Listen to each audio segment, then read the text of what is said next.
Le 3 avril dernier, nous avons été invités sur le plateau de la chaîne Live TV dans le cadre de la fête de la Renaissance. Ainsi, aux environs de 19 h, nous nous sommes rendus au siège Live TV pour que cette émission ait lieu. Et au cours de cette émission, des préoccupations nous ont été posées, notamment sur les événements de 2010. Et nous nous sommes évertués à donner les explications concernant ce qui s'est passé réellement en 2010. Il faut dire que ce n'est pas la première fois que nous tenons ce genre de propos. Nous avons été toujours constants depuis 2010-2011 sur les explications que nous donnons. C'est pourquoi nous avons été surpris, vraiment surpris, que ce soit maintenant, en 2025, alors que le débat a eu lieu vraiment en abondance. Nous avons été surpris que ce soit maintenant que M. Bamba Yapouba se sente diffamé. Et donc, suite à cette émission-là, il a déposé une plainte devant le procureur, une plainte en diffamation, disant que nous l'avons accusé de faux et les propos que nous avons tenus tendent à le livrer à la vindicte populaire et exposerait sa famille. Et c'est pourquoi nous avons été donc convoqués manu militari, parce qu'on n'a eu que 24 heures, nous avons été convoqués manu militari à la préfecture de police, à la direction des enquêtes générales. Effectivement, nous nous sommes rendus à cette convocation, malgré le délai très court qui nous a été donné. Nous avons bénéficié à cet effet de la solidarité, du soutien, de l'appui de toute la haute direction du parti, depuis le président du parti, en passant par le président exécutif, le secrétaire général, les responsables de la direction, les élus. En tout cas, le parti s'est mobilisé pour qu'ensemble nous allions répondre à cette convocation. Et nous sommes allés et on nous a demandé notre version des faits. Ce que je voulais dire concernant ces faits, c'est qu'il n'a nullement été question de diffamation. Nous avons expliqué ce qui s'est passé. Et ce qui s'est passé est simple. Vous savez, lorsque nous recueillons l'ensemble des votes, une fois que le scrutin est terminé, la commission électorale, la commission centrale, recueille l'ensemble des votes, des procès-verbaux, avant la proclamation des résultats. Mais nous avons un mode opératoire que nous nous sommes librement fixés et qui doit régir le processus de proclamation des résultats. Et ce mode opératoire dit que, en aucun cas, un commissaire, fût-il le superviseur d'une région, ne peut proclamer de façon cavalière et unilatérale un résultat. Tout résultat qui doit être proclamé doit passer par la trame de la consolidation. Qu'est-ce que c'est que la consolidation? Comme je l'ai dit, la consolidation est une forme de séance plénière de la commission centrale. L'ensemble des 31 commissaires se réunissent donc et analysent les résultats. L'analyse consiste simplement à veiller à la conformité des chiffres qu'on annonce. Je veux dire quoi? Veiller à la conformité du nombre de votants, du nombre d'inscrits avec le nombre de votants, du nombre de suffrages exprimés à l'endroit de chaque candidat, des bulletins nuls, des bulletins blancs, voilà, avec le suffrage exprimé. De veiller à ce que les procès-verbaux ont été régulièrement signés par les représentants des candidats. Si cela n'a pas été fait, il faut le motiver. De veiller aussi à ce que les élections se soient déroulées dans un environnement sécuritaire, paisible, voilà, dans le but de garantir l'intégrité et la sincérité du scrutin. Voilà. Donc, une fois que ça s'est fait, une fois que le débat a lieu sur ces faits-là, il y a un minimum de consensus qui se dégage.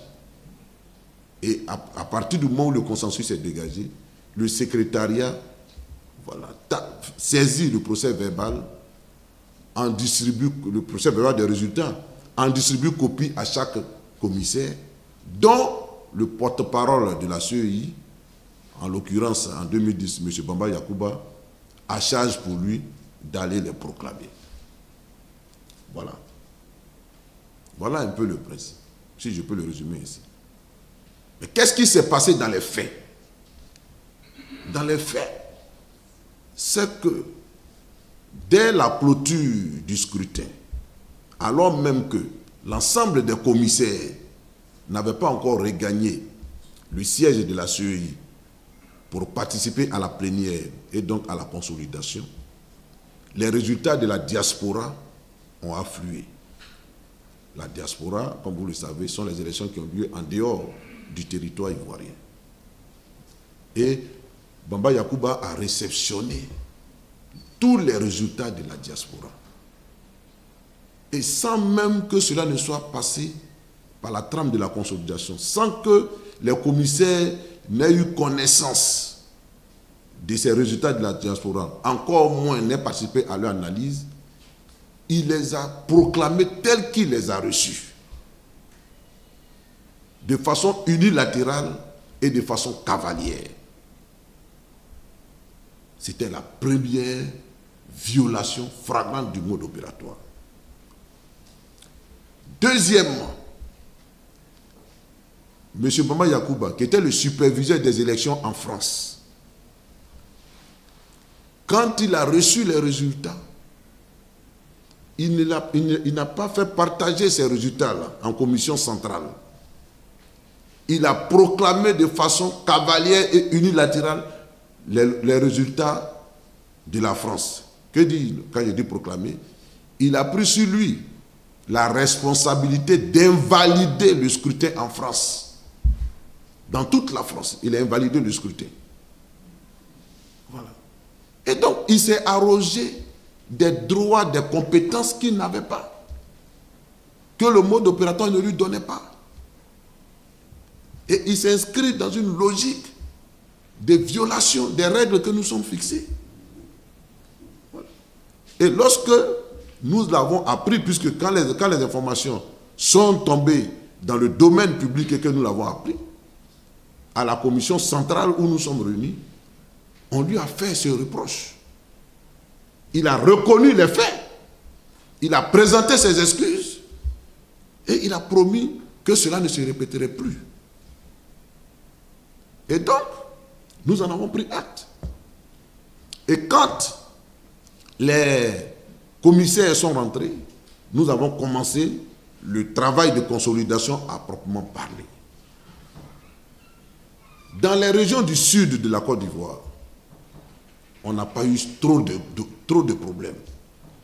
Très tôt, nous sommes parvenus à un minimum de consensus sur des régions du sud. Par contre, dans les régions du nord, il y a eu beaucoup de problèmes, beaucoup de difficultés. Et ce qui a attiré notre attention, c'est la région de la vallée du Bandama. Celle qu'on appelle aujourd'hui la région du Béké. La région de la vallée du Bandama, c'est-à-dire le département de Boaké et de Katiola. Là-bas, Bamba Yacouba était le superviseur des élections. Et on s'est rendu compte à l'analyse des suffrages exprimés à l'endroit de chaque candidat qu'on avait ajouté arbitrairement 100 000 voix au candidat Alassane Ouattara. Et tout le monde l'a vu, l'a constaté. Et quand on l'a fait remarquer à M. Bamba Yacouba, tout honteux, il a trouvé comme réponse, même si on enlève les 100 000 voix dans le total des voix de M. Ouattara, il est toujours vainqueur des élections du deuxième tour. Voilà comment il justifie ça. Et nous, on s'est dit non. Quand on enlève les 100 000 voix, on vérifie en profondeur tout ce qui s'est passé dans le Nord. Parce que ça, c'est un indice. C'est un indice. Voilà comment on sort les procès-verbaux des différentes régions du Nord. Et chers amis journalistes, nous nous rendons compte du gros scandale électoral, de la grosse fraude qui a eu lieu. C'est là qu'on s'est rendu compte qu'il y a eu plus de suffrages exprimés que d'inscrits. C'est là qu'on se rend compte que les PV ne sont pas signés. C'est là qu'on se rend compte qu'il y a un candidat qui obtient plus de voix que le nombre de votants. Voilà. Et donc, on se rend compte qu'il n'y a pas eu d'élection. Parce qu'ils ont bourré les urnes dans le Nord.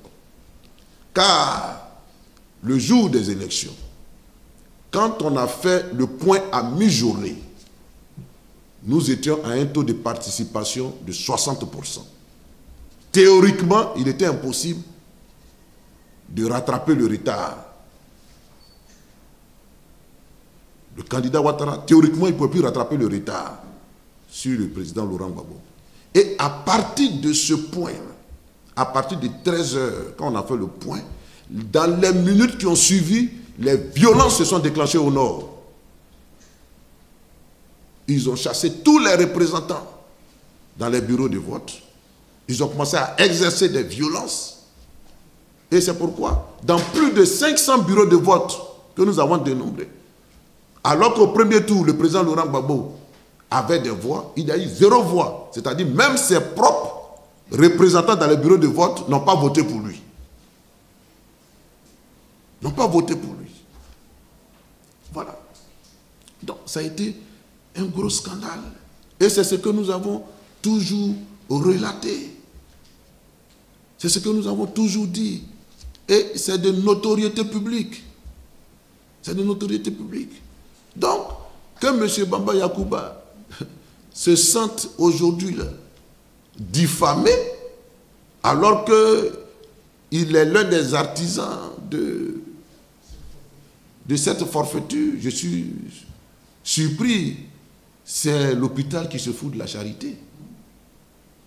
Oui. Il ne faut pas qu'il se fasse passer pour la victime. Il ne faut pas qu'il se fasse passer pour la victime. Donc, en tout cas, nous avons donné notre part de vérité. Et donc, nous sommes très à l'aise sur ce débat. Voilà. Nous sommes très à l'aise sur ce débat. Et ce débat va nous amener à convoquer les procès-verbaux. Nous allons réclamer qu'on sorte tous les procès-verbaux. Et les procès-verbaux existent. Parce que quand nous clôturons le scrutin, voilà, pour l'archivage, nous conservons les procès-verbaux à l'endroit de 3 destinataires principaux. Le procès-verbaux de tout le vote. Donc il y a un paquet que nous faisons, des procès-verbaux que nous faisons pour la commission électorale indépendante.